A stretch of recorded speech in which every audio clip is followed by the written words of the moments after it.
ఇదిగోండి, beautiful sari madam. అసలు Russian crepe sari, black and cream structure వస్తుంది. అసలు ఫ్యాబ్రిక్ పట్టుకుంటేనే మీకు ఇది ఫస్ట్ క్వాలిటీ వస్తుంది మేడం.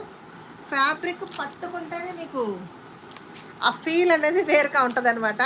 ఎందుకంటే అలాంటి బెస్ట్ ఫ్యాబ్రిక్ అనేది అయితే మన దగ్గర అవైలబుల్గా ఉంటుంది. చూడండి, రష్యన్ క్రేప్ శారీ. అసలు ఇదిగోండి ఇలా వస్తుంది శారీ లుక్ అయితే. ఇది ఇలా ఉంటుంది, full trending and full comfort and full అసలు చూడండి ఎలా ఉందో, మంచి రిచ్ లుక్ ఉన్న శారీ. అలాగే ఇంపోర్టెడ్ ఫ్యాబ్రిక్లా ఉంటుందన్నమాట. ఫ్యాబ్రిక్ చూస్తేనే మీకు అర్థమవుతుంది. 799 ఫ్రీ షిప్పింగ్లో ఉందండి. ఇదిగోండి, పళ్ళు ఇలా వచ్చేస్తుంది, బ్లౌజ్ వచ్చేసి బ్లాక్ వస్తుంది. 799 ఫ్రీ షిప్పింగ్లో ఉంది. దీనిలో 3 పీసెస్ అవైలబుల్